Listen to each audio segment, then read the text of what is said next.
Seth and I have been best friends for the past 8 years. And while we have some interests and hobbies that overlap, for the most part, we enjoy very different things. We're not pros, we're just fanboys.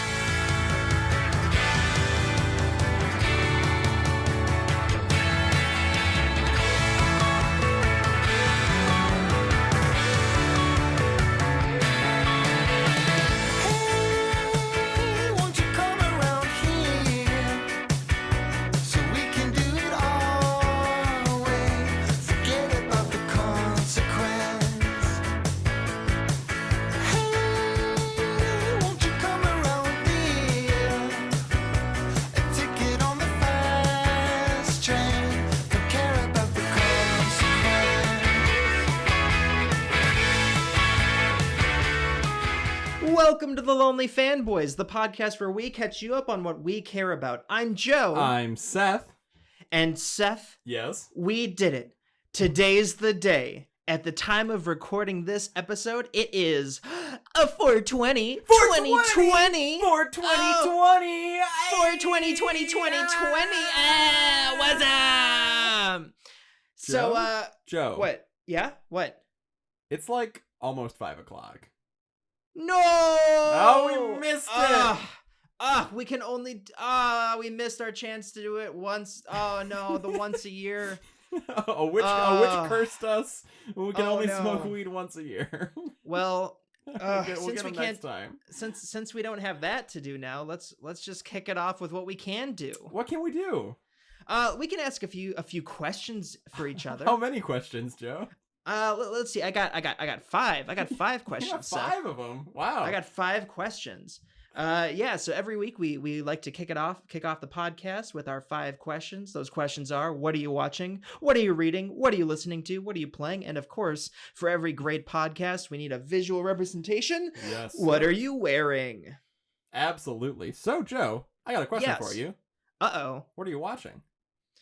So this week, one of my favorite YouTubers, Tunerific Tariq, he put out a new episode, and he does video essays on famous cartoons, and he offers a really great lens. He's an African American, and he provides that lens to the audience. And he normally does like 20-30 minute episodes, but this time he did a full hour and a half episode on the Proud Family. Oh, and sure. Super deep dive, fantastic. And he actually got to interview the creator of the Proud Family, which was really huge. That's amazing.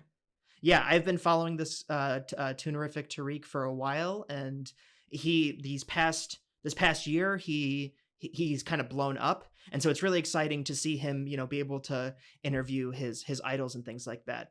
And it also worked out perfectly because while he was in production of this episode, they actually made the announcement that Proud Family is coming back on Disney Plus. Wow, and so he actually, okay. so he actually got like some firsthand interview questions about that with the creator, which was really great. That's amazing. You cannot get luckier than that as a YouTuber. Yeah, and it was fantastic. That's amazing. Yeah. What have you been watching? I've been watching, this came out, as of recording this episode, it came out last night on ESPN. It's The Last Dance. It's a 10-part Michael Jordan documentary. The first 2 episodes came out on Sunday night. That's what that is. Yeah. Okay. I've been seeing a lot of #LastDance things on Facebook and had no idea what they were talking about. Yeah, so it's a documentary with a lot of never-before-seen footage of Michael Jordan following his last championship run with the Bulls in the 1997-98 season. Before that season started, he allowed a documentary film crew to follow him around basically the whole season. But the documentary never got made. It seems like for a lot of reasons, like the documentaries sometimes just don't get put out because the people who are in them don't like what's in them. And Michael Jordan is kind of a guy who feels a certain way about his image.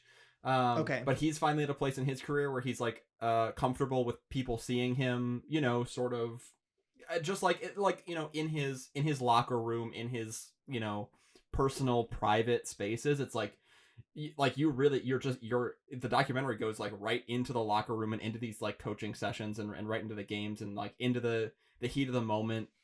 this is the end of the Bulls dynasty. After this, the Bulls never win another NBA championship. I mean, like, Okay. we don't know if they do in the future from now, but this is Sure. the end. So it's also, sort of the end of Michael and Scottie Pippen together, and Sure. Dennis Rodman and Steve Kerr, and all these amazing championship winning players. And it's a really interesting story of how something so great, like the best basketball team of all time, fell apart. And how it's, there's so much greed and personality disputes, and yet they keep winning basketball games. It's so interesting, especially when in this time where there's no sports. It's really giving me that sports fix. So it's on ESPN. I think it's on every week for the next like 5 weeks or so. Should be good watching. You can hear them drop the F-bomb on ESPN, which was wild to watch last night. Dang. Yeah, it's really cool. Check it out. Very cool. Very cool. Joan, my next question for you. Yes. What are you reading? So next week's episode, I'm taking over, and we're going to be talking about Batman. Yeah, we are. For multiple reasons. And so to prep, I've been kind of going and reading some of my backlog comics that I hadn't read yet. And one of the big ones that I know is like kind of sacrilege for me not to have read yet is Batman Year One. Okay. And that's written by Frank Miller, and the artwork by David Mozzarella. I don't know how to pronounce that. But it was written in the 80s, late 80s, and it was at a time when DC realized that they'd been making comics for so long, and they were gaining such a huge audience at this point that some people, had a general understanding of the origin, but they felt like they needed to go back and tell the origin story of the three major DC characters. So Superman, Wonder Woman, and Batman. And Batman Year One is that story, his origin story. And it's dark. Oh, man. I mean, okay. Yeah, I mean, Frank Miller does not pull punches when telling stories. And, he can be, in modern day, he's a very problematic writer. And there's definitely shows in this, like deciding that Catwoman's origin was that she was a prostitute and stuff like that. Oh, very okay. Very part like slightly icky stuff. But I'm sure he's not trying to like normalize sex workers, right? It's like no. Cool. Yeah, cool, very cool. yeah. But I will say it is very well written, and sometimes it takes me a little bit to get sucked into a comic. I've been blasting through this one. It's great. Cool. That's awesome. What have you been reading? I have been reading a book that was recently gifted to me as recently as this morning. Oh, wow. Yeah. It's The Girl Who Drank the Moon. It's a Newbery Award winner. It is by Kelly Barnhill. Okay. And it's sort of a YA story, I guess, but it's fantasy. It's fantasy. It's like dystopian fantasy. I don't want to say too much more about it, but all you need to know is that a dragon like falls in love with a baby and becomes a dad, and it's really cute. Very cool. The book has been very sweet so far. Huh. Definitely check that out and pick it up. And I think we'll be putting links to all of these things in the description. Yes, of absolutely. the things. Okay, cool. Joe, what are you listening to? Recently, we talked about Oh Hello, the podcast. Yes. Which brought me right back into the life of John Mulaney, a stand-up comedian who I obsess over, not aggressively. You did not need to say that, Joe.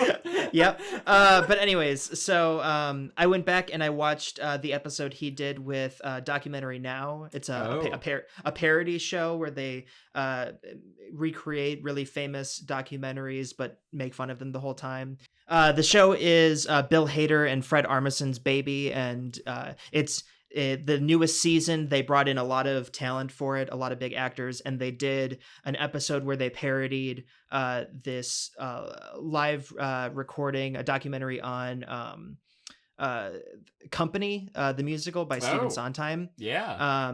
And to make the episode, they made a whole parody musical of course they did. of Company. And it's so funny. and that it's called Co-op, the musical. Wow. Yep. Wow.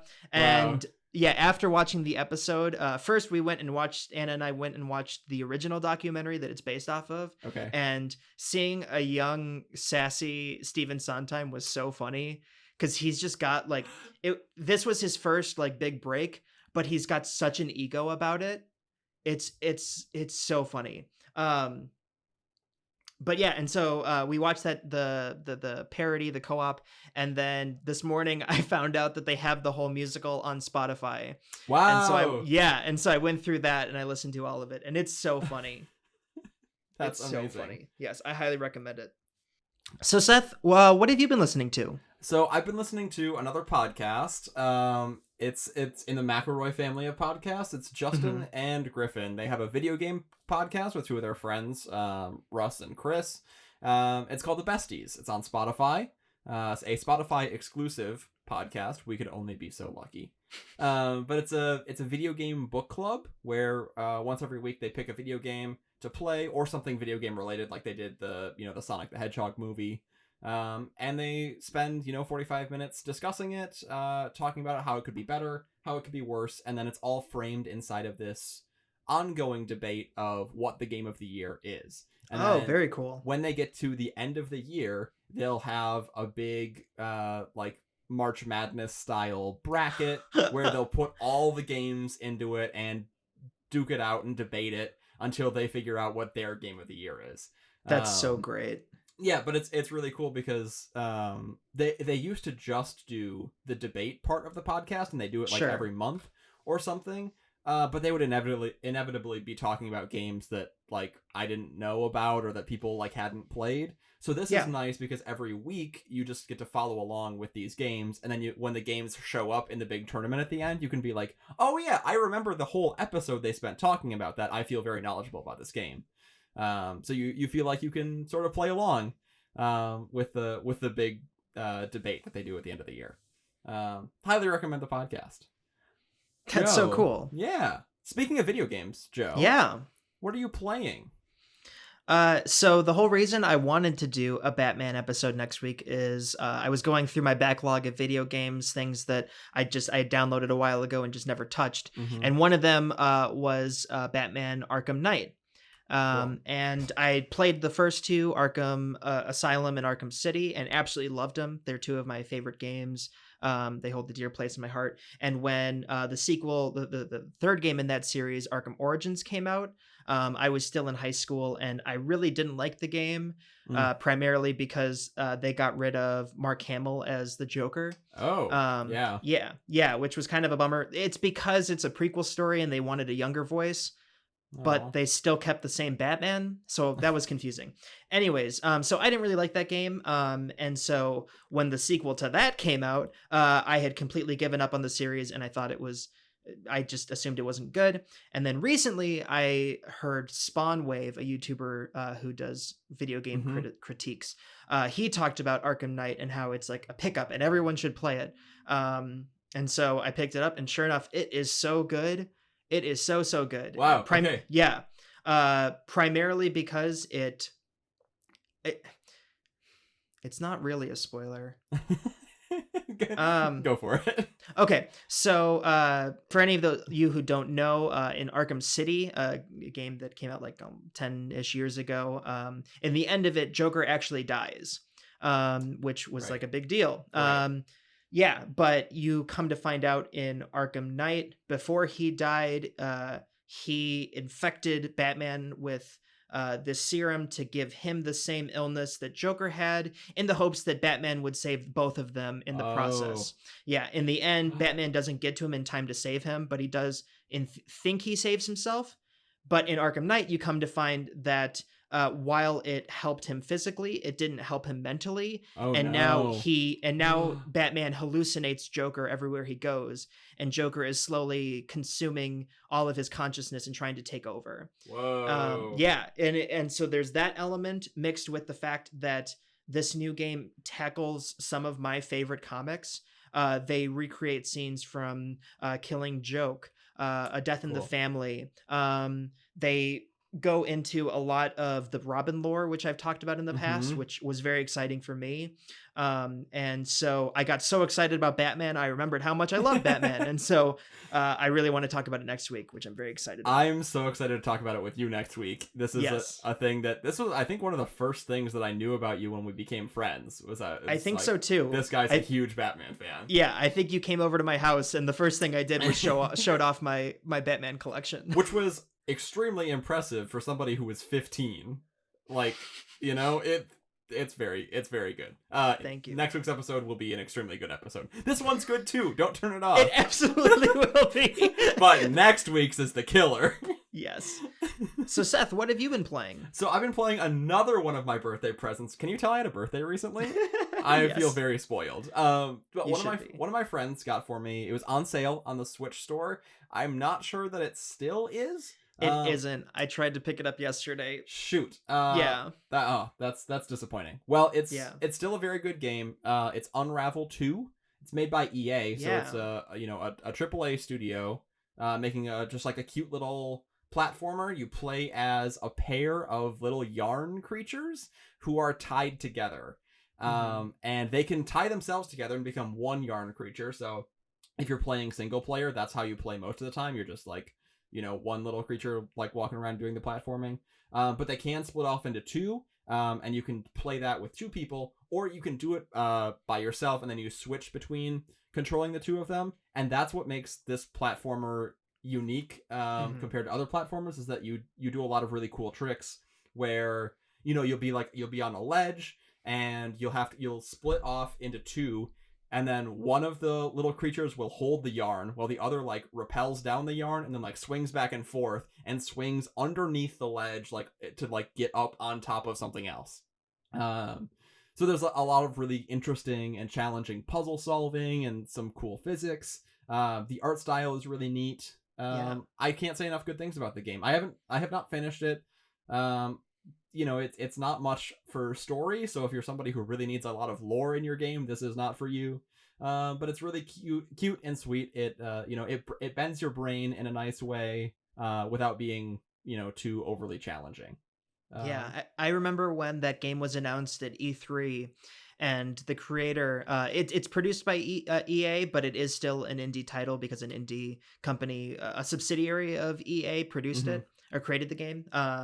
And the creator came out, and he was holding the blue and the red character like puppet versions, and you could see his hands just shaking so much because he was like showing off his baby to the world. And it was, for an indie fan like me, it was such a touching scene to watch this guy really put himself out there and show off this game that he is really proud of and things like that. It was great. Yeah, you can tell that this game is made with a lot of love. The best part of the game is that you can press Y to hug when you have the two of them right next to each other. Which is, it's awesome.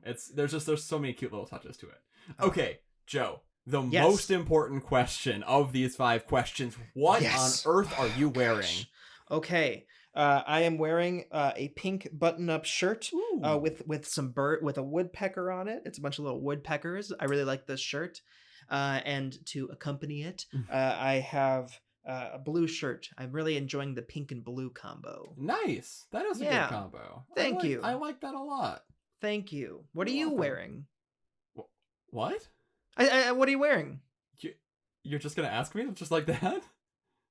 Yeah, I don't understand what's the big deal about this. I'm a little taken aback. I will answer your question, Joe. Oh, Thank okay. you.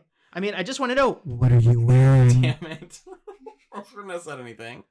I am wearing what is traditionally known as a grout fit. That is an outfit that is all gray. I've got on my gray Saint Motel shirt and my sweatpants, because the only way I'm surviving quarantine is by wearing sweatpants every day. It's so very comfy. Nice.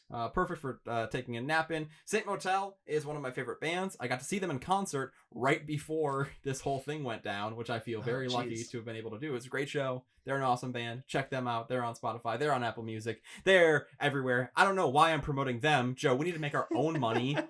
They're not paying for this ad spot. Oh gosh. But maybe somebody is. Maybe somebody. Let's go find out. Let's go find out if we're gonna make some money. Probably not. Probably not. I don't think so. I don't think we're making it. Let's give it a shot. Let's go to the ads. Well, Seth, no sponsor again this week, but don't worry. Don't worry. I've got an idea. Okay. We've been studying the draft together, and so I was thinking, let's pool our money together and gamble on it. Oh. Yeah, okay. That sounds Yeah. good. Okay, so here's my thinking. We should put all our money in my number one pick, House IPAs. Oh, no, Joe. What? That's draft beer. Draft. Okay, wait. Okay, then we'll go with my number two pick. It's fine. Number two pick, a French techno band. Joe, that's Daft Punk. The U.S. Army? That's a military draft. The hole in my house. That's a cold draft. My rough thesis paper. That's a first draft. The horse with the long neck. Do you mean giraffe? My math homework. That's a graph. Joe, did you read any of the stuff I sent you this week? Stuff? It's okay. We'll put all our money in a YouTube series that does DIY projects with hot glue and construction paper. It's fine. That's arts and crafts. You know, we're just not going to make any money this week. No, Seth, it's fine. We'll put all our money in the 27th president of the United States. Welcome back, everyone. I got to call my bookie later and cancel a lot of bets, but so we'll wrap this up pretty quick. But first off, hey Seth. Yeah, what's up, Joe? You haven't been looking so good lately, bud. Excuse me? You've been looking a little sickly, like you might be going through kind of like a withdrawal or something. Oh, I catch your drift. Have you been like going through any like major? Have you been lacking anything like major in your life recently? Yeah, I mean, I don't know. Love. Oh gosh, I was talking about sports. Human contact. Seth, I was talking about sports. Oh, are you okay? Whoa, sorry, zoned out there for a second. Welcome back to the Lonely Fanboys, the podcast where we catch you up on what we... Did we do this already? We did this already, bud. Oh, sorry, what were you at? You were saying something. So this week we're going to talk about sports. Oh god, I've had no sports in my life. Yeah. It's like I'm going through withdrawals. Yeah. I wish somebody would have said something about it. So we've talked about this in the past, and I'm going to say it again. Sports is one of those big things where you know a lot and I know a little, and I don't want you to feel like you can't talk about it with me. So, and I appreciate that about you. Absolutely. But there's something big coming up this week, isn't there? It's probably the biggest sporting event that we're going to get for the next couple months, and the only reason it can happen is because nobody's actually playing sports during it. It's a whole time to talk about how good some people might be at playing sports in the future, which is great. We're talking, of course, about the NFL draft, which is an event that I've never really paid that much attention to until this year. In the absence of all other sports, now it's the most sports you can possibly get. This is the time where the football players who have been playing college football for the last 3 or 4 years finally are getting their chance to go play professional football, and all 32 NFL teams get their crack at picking up these players. And basically the draft is just to secure first dibs on signing a player to a contract. And it's a really exciting time because college football is so popular in America. We get to know these players and their faces and all their positions, and these are the guys that are going to go on to be the superstars in the NFL. The draft is done in 7 rounds. Each team starts with 1 pick in each round, but I think up to like 4 years before the draft actually happens, teams are able to trade away their picks in the draft for other players or for other picks, or there's a whole bunch of trading and stuff that happens. And so not every team actually has a pick in every round. There are some teams that have no picks in the first round. There's one team that has 3 picks in the first round because of some trades. There's so much stuff that goes into it, and Joe doesn't really know anything about it. I know nothing. So like before this week, I think the most football I've experienced is going to a few Badgers games and a few Packers games. Yeah. but and like I can watch a game and understand for the most part what was going on. Yeah. But if you were to ask me, I mean, I guess if you were to ask me who my favorite player is, I'd probably say Clay Matthews, which is 100% because he kind of looks like Thor. Yeah. Yes, he does. Like that's 100% where that came from. And my dad, when I was little, got me a shirt with like that says Clay, but it's a picture of Thor. Oh, that's really Anyways, good. yeah. So you had me do a little research, and it was wild how quickly I got sucked into it. Really? Yes, absolutely. I mean, I thought there was going to be nothing for me in this week, and I kind of also thought that. I was a little worried that I wasn't going to be able to provide something. And I'm still not, I have zero expertise. This is just like the little bits of football that you shared with me, but I actually started having a good time with looking at the different players and starting to see like what could come of them. And I think what's so exciting, or what really grabbed me, is I think I've always enjoyed college football more because it Mhm. seems like a way for these young athletes to prove themselves and hopefully end up on a football team, or a professional football team. And obviously the draft is that transition, and like the best of the college football teams players, getting that recognition and, getting drafted and asked to be on their teams. Yep. Yeah. I was And I gonna say, also, yep. sorry. No, that's okay. I was gonna say a thing about not knowing things when it comes to the draft. That's one of my favorite parts, is that nobody knows anything about the draft. It's Absolutely. the draft. No team is gonna say before the draft starts, we want to draft this guy, because then all the other teams will go draft that guy, right? So like there's over 200 picks in the draft. If you can guess even the top 10 right, ESPN will pay you millions of dollars to come on their shows every year and say, this is going to be the number 1 guy, this is the number 2 guy. Like if you can do that, you're an expert, So that's all. Nobody knows. That's why it's so fun. Totally. And like growing up, I think because of like things like bullying and stuff like that, I don't want to go into that, but there were like major reasons in my life that I never really connected with sports. Mm-hmm. And so in my mind, there's always been this disconnect that like sports fans and nerds, quote unquote, like me, we don't really understand each other. But watching these guys talk about who they think are the number 1 picks, and like arguing over whether or not a player is worthy of being picked number 1, like they're such nerds. I know. It was great. It was, I mean, they geek out just as much as I geek out on whether or not Wolverine should be in the Avengers, which he should be. No, 100%. It's like watching some of these sports shows is like what we did in our Marvel countdown. Exactly. Like, they're doing exactly the same thing, but with football players instead of Marvel movies. It's And so, getting a chance to see that, I finally started making those connections. And so I think I was able to finally see football in a different light than I ever had. And I really thank you for that, for that realization. My dad would be so happy. You're welcome, Mo. That makes me really happy. That's what the podcast is all about, is us getting each other into our stuff. So absolutely. I just want to know your first thoughts and impressions. What do you think about the draft we sort of talked about what you think about the draft as a whole. What do you think about this class of prospects? Again, this is my first real introduction to any sort of draft, so I don't really have any previous knowledge of what old players looked like right out of college. Sure. If I went to a Badgers game, it was a field of red and I didn't really know who was who. So I can't really say for sure like what players used to be like. But that being said, some of these highlight reels of the top contenders, the players who they think will be like the top picks, they are unreal. Yeah. Just some of the plays that were on these highlight reels were just so cool to watch.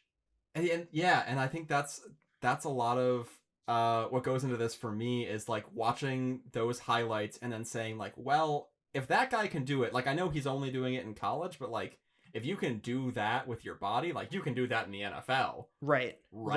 You would think. But then sometimes they can't. Like sometimes these prospects like don't work out. I think like close to half the time players selected in the first round like don't make it more than 4 years in the NFL or something. But then sometimes they're, Aaron Rodgers.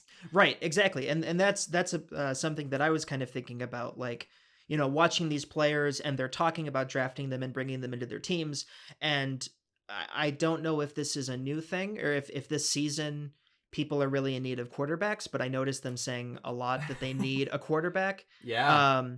And so to see this like young blood, and see like, and think about the potential of them like overtaking some of the big quarterbacks, like, in Wisconsin, Aaron Rodgers is like a god. Yes. We worship him here. We do. And it's wild. And so to see some of these kids, and know that Rodgers didn't, if I recall, he didn't have a great season last year. He was okay. He was okay. He was very safe, is what I would say. He didn't have his normal big splashy plays, but the Packers won 13 games last year and made it to the NFC Championship game. They had a good season. Rodgers was just like not explosive and flashy like we're used to, like he used to be. Exactly. Yeah. But it's still, just to think like someday one of these kids could take the place of Aaron Rodgers. Having that knowledge of him being like a god is crazy to think that someone could replace him. Right. And I know, and yeah, go for it. I was gonna say we'll talk about that a little later, actually. Okay. In talking about quarterbacks and maybe the Packers taking a quarterback this year. Okay. But speaking of quarterbacks, first and foremost, I want to know if you came across a guy named Joe Burrow in your research. Ooh, I didn't. I'm sorry. He probably didn't get talked about very much. He's kind of the guy who everybody thinks is going to go number 1. Really? Okay. Overall, yeah, he's the quarterback who's supposed to go to the Bengals at that first overall pick. I'm sure nobody spent any time talking about him because he grew up in Ohio. Okay. Like very close to where the Bengals play, and he's a great quarterback. He had one of the best college football seasons that anybody's ever seen. And so he's like, and he's from Ohio. The Cincinnati Bengals have the number 1 overall pick. They need a quarterback. It just sort of makes sense that he's going to go there. I wanted to talk about his he seems extremely talented, but he's only started 1 year in college. Oh, really? Okay. And I think he's almost 23 already, where like some of the guys in this draft aren't even 21 yet. Wow, that's crazy. I know, it's weird to be sitting here as a 23-year-old looking at some of these Adonises. Freaks of nature. Yeah. Yes. Yeah. So I don't mean to deviate from Joe, but you brought up a few things that I actually had questions about. While taking this in. Yeah. So the first one, you mentioned that it's very likely that the Bengals will pick Joe, and a big thing is that he lives close. Why is it that I noticed a lot of the guys talking about this? They brought up location being a huge factor, and I wondered why that was. Like, why is it if I'm looking at my dream job, I wouldn't really care where it was, Right. And I think that's more of a thing that just like tells a really good story. Okay. More than there's no draft reason other than if a player played college football close to where an NFL team is, it's a lot easier for that NFL team's scouts. So NFL teams have like a bunch of like scouts who go out and scout all these kids. Yep. It's a lot easier to justify sending those scouts to, like if you're the Miami Dolphins, if you want to send them anywhere in Florida versus like going to see a kid in Washington play. Sure. Like, they'll still scout all over the country because you want to know who the top prospects are, but if they're closer, you've probably seen them play a couple times rather than like, once. Sure. Gotcha. Okay, cool. Yeah. That makes sense. And then I guess the other big question was, you said that Bengals gets the number 1 pick. How is it determined who gets the first pick? Or the order? Yeah, so it's strictly determined by record. So the team who lost the most games in the previous season gets the first pick. The team that won the Super Bowl gets the last pick. That makes perfect sense. Okay. Yeah, it's gotcha. Just for fairness, like in theory, the best players will end up going to the worst team to sort of, even it out. Now, does that always happen? No, because if a team is bad, they're probably not great at figuring out who the best players are. Which is that's a whole other side of the draft, which is how a team like the Packers has been able to win consistently and still get like good players in the draft because they're very good at figuring out who the best players are. Gotcha. And figuring out who's gonna fit into their system. Gotcha. Yeah. Very cool. So who are some guys that stood out to you as you were scouring through your research and trying to figure out what this whole draft thing is all about? Totally. So you had sent me kind of two guys talking about a bunch of different options and who they think like the number 1 through I think like 20 picks are. Mm-hmm. And one that really stood out to me was Mekhi Becton. Mekhi Becton. Mekhi Becton, excuse me. Yes. Yeah, he was just huge. He's giant. That was the big thing for me. I mean, I know I should be like focusing on the play, but like, holy cow. Yeah, he's a big guy. He's also really, really fast. He wasn't do you know about the NFL Combine at all? No. Have you heard about that at all? Okay. Never heard of it, sorry. It's where the best, or the theorized best, I think like 200 or so players get together and they just put them through a bunch of like specific workouts. But Sure. one of the workouts is a 40-yard dash. Okay. For the 40-yard dash, like a really fast wide receiver probably runs it in about 4.3, 4.4 seconds. Running backs will run it like 4.4, 4.5. Linebackers will run at like a 4.7. A really fast quarterback would run it at a 4.7. Yep. And Mekhi Becton is an offensive lineman. He weighs 364 pounds and he is 6'7". Yeah. And so like those guys are usually running a 40-yard dash in like 5.3, 5.5, 6 seconds. Sure. He ran his 40-yard dash in 5 seconds flat. I think it was like 5.01, which I believe it was the fastest time for any offensive lineman. And there are guys who are still NFL quality offensive linemen who are 50 pounds lighter than he is. That's so cool. And he ran faster than all of them. Oh my gosh. Which is, just incredible to think about a guy who's 360 pounds running faster than, guys who are 50 pounds lighter than he is. Totally. He is a freak athlete. Yeah. The only reason he's not projected to go, he's still projected to go maybe as high as 4th, just because like how can you not like that in a football player? The only reason he's not projected to go higher is because from a technical side, he's maybe not the strongest. Like he relies, in college, he could just rely so much on his size and speed and strength to be a really good offensive lineman that he like doesn't have great footwork or like hand placement, which are things that people look at. But yeah, he's a monster, and somebody is going to probably reach up very high and be very happy to get him on their team. Gotcha. He is a cool guy. Yeah, absolutely. Who else stuck out to you? So there was one that there's actually a player that wasn't featured on there, and I actually wanted to bring him up because I watched someone else's highlight reel who I'll talk about later, and I really liked him, so I started looking into him more. Okay. But anyways, watching his highlight reel, I got to see Devin McKinnon. Oh, Devin Tompkins. I'm sorry. Devin Tompkins. Yeah, so he plays on the Utah State team. Okay. And he's a wide receiver. Yes. Okay. Yes. They're the people who catch the ball most of the time. Yes. Okay. Listeners will quickly realize how clueless I am. But anyways, he like, I mean, okay, the highlight reel was for Jordan Love, the quarterback. Yes.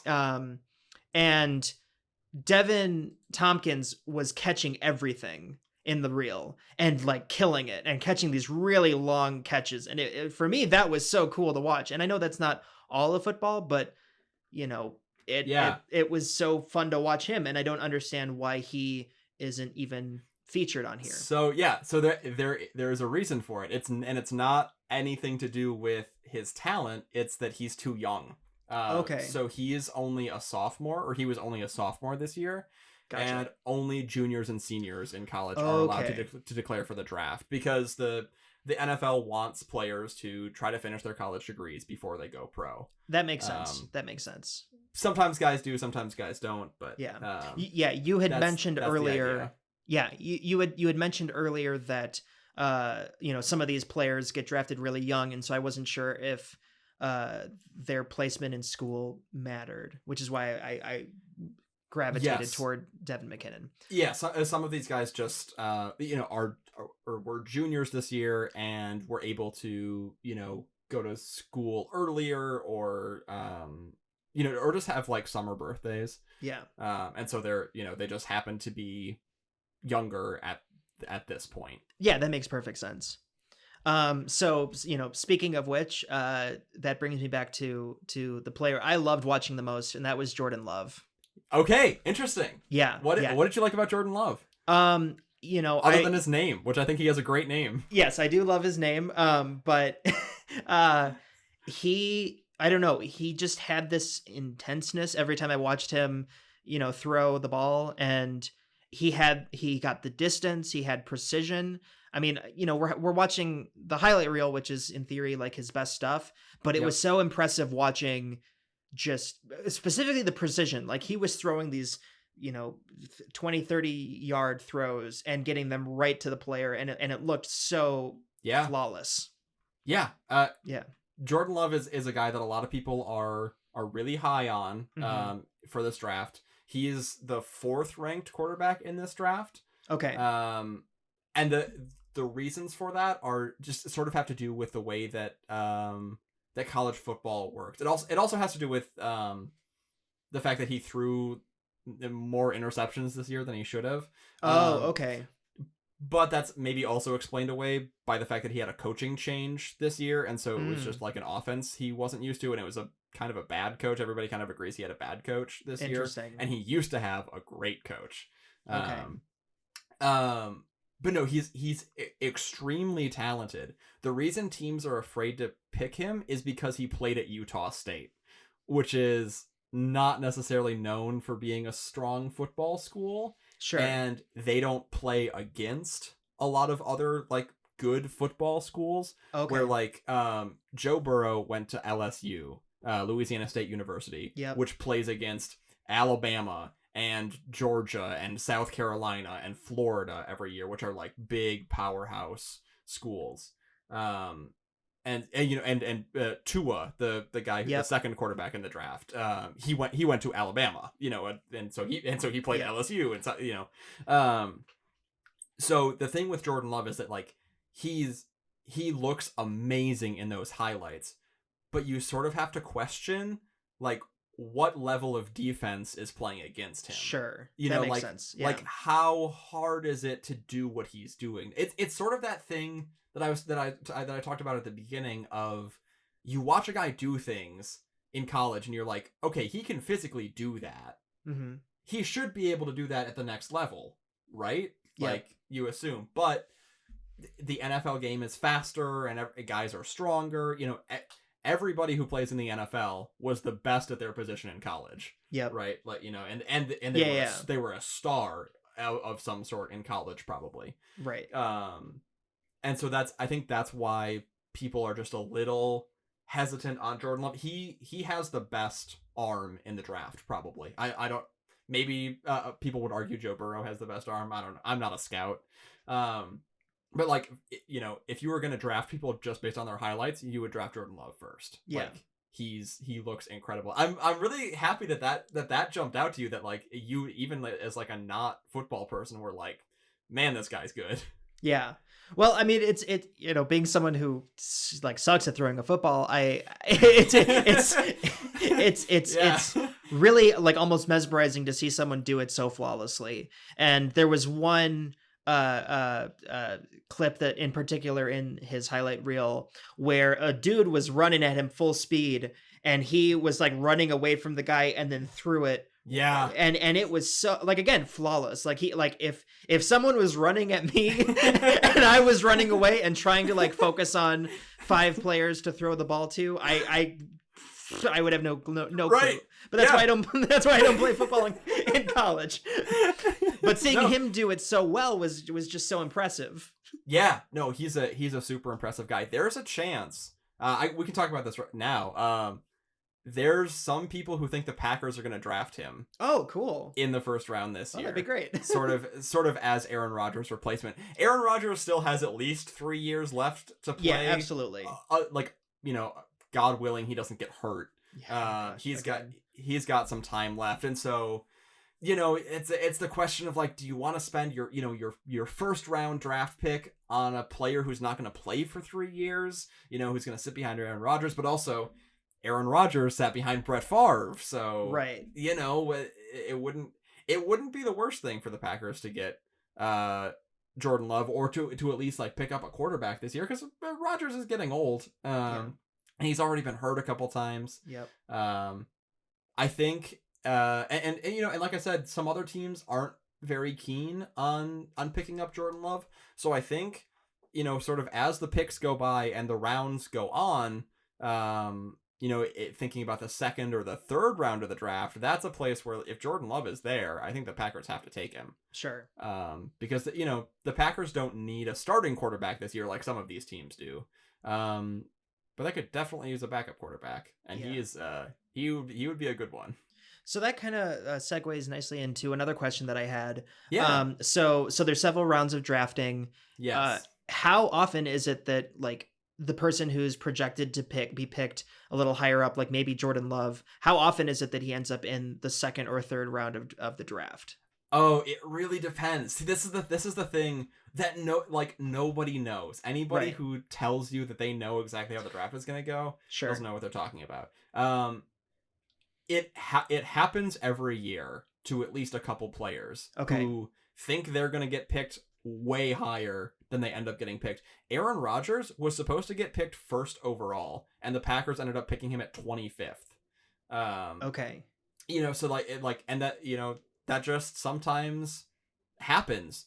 Nobody really knows who these teams are going to take outside of like knowing this team needs a quarterback, this team needs a linebacker. But you have no idea who that team likes. Every team makes you know, a big list of their favorite prospects, and that list is not consistent between the 32 teams. And so while some team thinks they're getting such a good deal on picking a guy in a certain pick, another team looks at that and goes like, whoa, you guys are way off. Like, that's not even close. That's funny. Yeah. So no, go ahead. No, so then another question. Picking the person who does the picking, is that exclusively the manager? Is there a team of people who make the pick for a team? How does that work? Yeah, so there is a team of people, and that's the scouts, that's the coach, the head coach, and probably some positional coaches as well. There's a whole team of people, which is going to be interesting this year because they're all going to have to do it on Zoom. Obviously, you can't you know, the group of people that's normally in each team's draft room is far greater than 10 people. And so you can't have that. So it's going to be all done on video conferencing this year, which will be very interesting for the draft. Interesting. Yeah. Ultimately, at the end of the day, every team has one person, whether it's the general manager or the coach, whose job it is to make the final selection if there's some sort of disagreement or dissent within the team. But most teams, I think, try to come to a consensus between everybody to figure out who they're going to pick. So that kind of goes into one more question. Do they have like a prepped list? If, you know, the top 4 picks that they already had get picked by other teams, are they ready for that kind of thing? Yeah, totally. So even while the NFL season is going on, you know, scouts are going to college games and you know, interviewing college players as much as they can. But really, as soon as the season ends, and especially after the Super Bowl is done, the only thing that teams are focusing on is, they're signing free agents. That's a thing that happens. We talked about that on one of the podcasts earlier, like NFL free agency. But mostly they're laser focused on the draft, and so they spend multiple months making lists of hundreds of players. Just even though there's only 250 or so picks in the draft, they'll probably list out 400 players. Wow. Just in case some guys get picked or something happens during the draft, and they're editing and updating these lists, moment to moment until their pick comes up. Like, and especially on the day of the draft, there's been situations where something will happen with a player like 2 hours before the draft starts, and then everybody has to go and re-edit their boards. And oh wow, okay.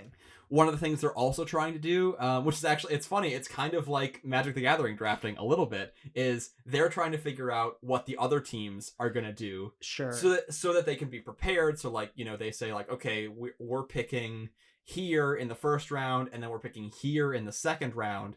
And so we kind of want to know what the chances are that certain guys are still going to be on the board by the time that we get to our second round pick. So we're going to try to do some scouting of the other teams in the NFL to figure out what they want to take. And then so that you can spend the time between your two picks trying to make that decision. Because once it gets to you in the first round, you have 15 minutes to make your pick. In the second round, you get 10. And then I believe in the second, third, and fourth rounds, you get 10 minutes. And I think after that, it goes down to like 8. Oh, wow. And so like, you can't just be sitting there waiting for your pick and then making your choice. Those 15 minutes need to be the final 15 minutes of discussion. Sure. And so you want to use all the time you have. So yeah, teams they're called big boards because they're big boards of guys. Sure. Yeah, I gotcha. Gotcha. Yeah. So you brought up something could happen to them the day of, which kind of brings up something that you wanted me to look into a little bit, and that's the sort of controversy around the character. I keep doing this. Okay, but they kind of are characters. They kind of are. It's kind of like reality television. It is, but you wanted me to look into the controversy of the player Tua. Yes, Tua Tagovailoa. Yes, that's how you say his last name. Thank you. Yeah, he's if you would have asked anyone last year at this time, he would have been the clear number one player in this draft. He's a quarterback from Alabama, incredibly talented, reminds everybody of Russell Wilson, who went to Wisconsin and now plays for the Seahawks in the NFL, who is an NFL MVP candidate. Just like incredibly talented, like a quarterback who can run and throws an absolute dart. But this year during the college season, he dislocated his hip, or fractured his hip and part of like his tailbone or something. It was a really nasty injury that could have been career ending. Yeah. And it was college career ending for sure. Yeah. And he's been rehabbing it since then. But it turns out, like, for a football player, like having a working hip is like pretty important. Yeah. Yeah, a little bit. Yeah, and so that's like, that's sort of the controversy around him, is like he's so talented, but he just got hurt. Can you draft him? Right. Do you have thoughts on that? Well, I watched that interview of the 4 guys. I think they're professional whatevers, but they were talking about their takes on it, and I think like two to three of them said absolutely not. Yeah. And I kind of understand that, but I also like feel so sorry for him. I know. which I know shouldn't be like a professional like reason to pick him or not. But like you were talking about earlier with like the Packers, they're not going to bring him in for another three years. Aaron Rodgers, I mean, he could have 3 years to completely come back and start training with the Packers and get to a point where he could be great. Yeah. And so, yeah, and I think NFL teams that don't need a quarterback this year sure kind of feel that way and would be totally comfortable taking him, later on, because you still like, every team has some position where they need a guy to come in and start right away. Sure. That makes sense. But if you're, I think the real question is, if you're a team that needs a quarterback to start right now, Tua says he can start right now. Okay. He's and his doctors all say he's good. Part of this whole controversy actually has to do with COVID-19 and the fact that he can't travel, and so like every team has their own personal medical staff. Mm-hmm. And so he has not been able to be checked out by NFL teams' medical staffs. Gotcha. So they're just taking the word of his doctors. Right, which is you figure you can trust them, but also those doctors definitely do have a vested interest in that particular player because they're his doctors. Right. Not the team's doctors. Right. So it's and so that's tough.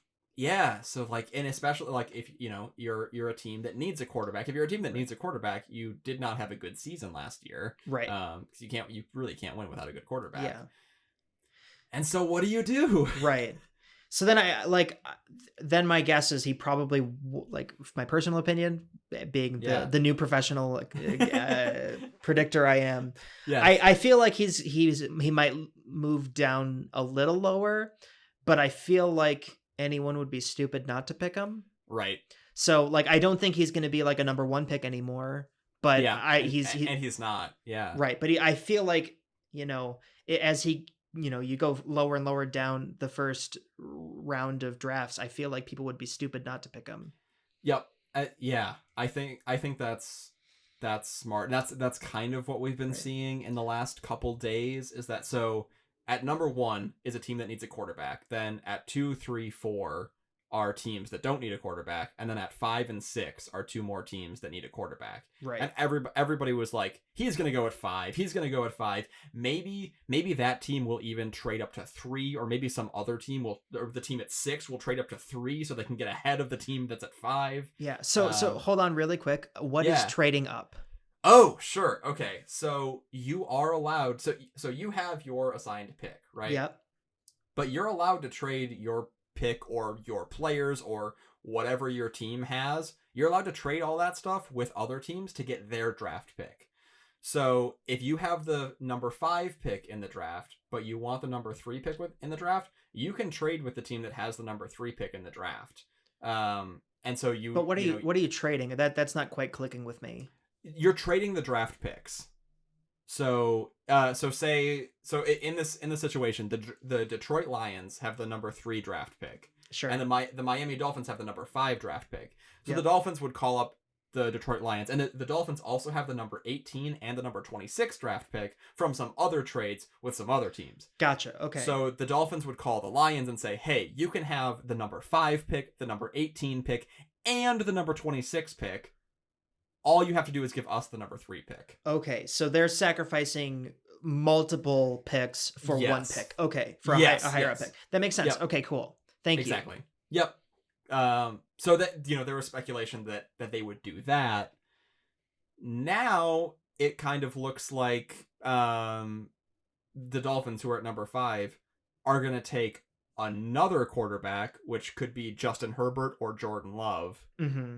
And then the Chargers, who are at 6, might take Tua, or they might take a different quarterback, and Tua might fall. But it's one of those things where like you're talking to, or nobody's talking to the teams. All that anybody can do is like watch ESPN, watch sports talk channels, and so like these sports analysts are being like, we don't really understand how anybody could consider not drafting this guy. There's no way he falls. But also that's what they said about Aaron Rodgers. Everybody said there's no way he's going to make it out of the top 10.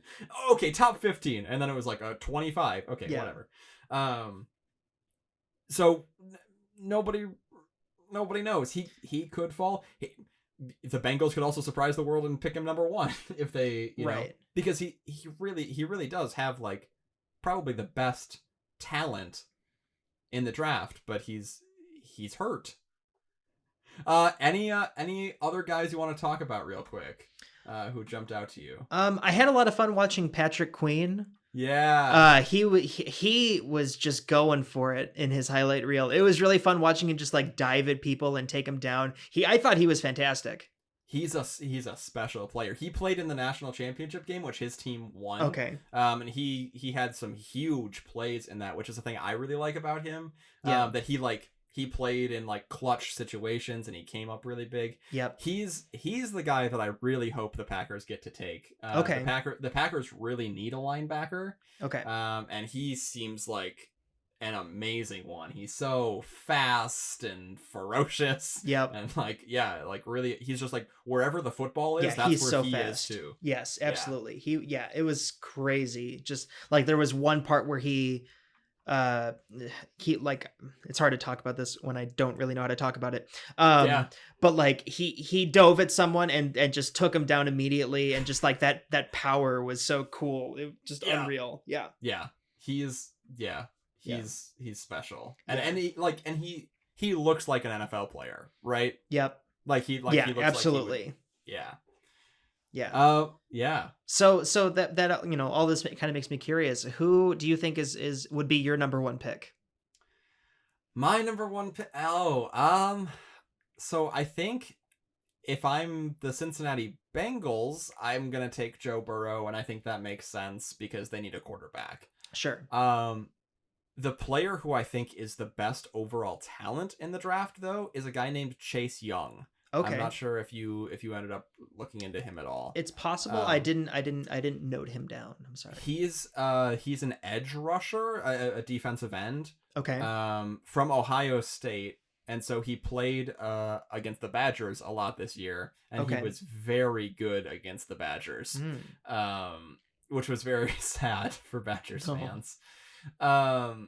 He's he's really fast and strong, and he's kind of little, which is actually really good for being a defensive end because you're going up against guys like Mekhi Becton who are huge giants. But if you can just be faster than them, it doesn't matter because they're not allowed to grab onto you and throw you to the ground. That's a penalty, so you can just run past them. And he's really strong. He would be my number one pick if I was on a team that didn't just need a quarterback. Interesting. Another guy that I would also consider taking number one is Isaiah Simmons. Okay. I don't know if did you see him at all? I'm sorry. No, that's okay. That's okay. Just another freak athlete. Probably the best linebacker in the draft. Patrick Queen is probably number 2 or 3 behind him. He'd be great. I would love for the Packers to get him. But that's not going to happen. They would have to trade up so high for that. Sure. The Packers are picking at number 30 this year. Sure. In the first round out of 32. So they're not going to get any of these really high value prospects. Right. But that's okay because they could be in line for, if Tua were to fall in the draft, right? That's where the Packers would maybe have to. It would be an Aaron Rodgers situation where the Packers have to step in and be like, well, we don't need a quarterback right now, but we can sit him for a while. Right. So then does trading up happen during the draft, or does that all take place beforehand? It can take place anytime. Really? Okay. So like if you said the Packers are at 30. Yeah. If it's like the 24th pick and Tua still hasn't been picked, but they're like kind of feeling that urgency, could they say like, hey, let's do something really quick? Absolutely. Interesting. Yep. The only stipulation to that is that it has to happen during that 15-minute window. Sure. So the team that has the 24th pick goes on the clock. They start to make their choice, and the Packers have to call them and say like, hey, we want your pick. We'll give you this and this and this. And then the other team goes, well, we don't want those things, but we would take this and this and this. And the Packers go, well, we can't give that up, and all that negotiation. All that has to happen in 10 minutes. Sure. Yeah, exactly. That's crazy. That's so intense. Do you get to watch any of that, or is it all just like behind closed doors? You never have in the past. Okay. Although sometimes a trade will happen, and then after the trade happens, the team will allow you to see the footage from inside the room. Gotcha. Like once the deal is done. This year it could be a little different because if everybody's going to be on like a Zoom call, it would be very easy to provide us with the technology to have those little look-ins.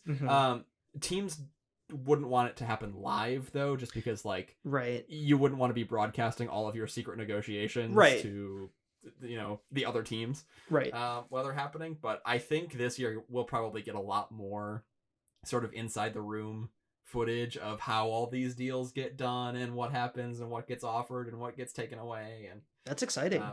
yeah, it should be very interesting. This will be a draft like no other. It'll also probably be this will get better ratings than the Super Bowl.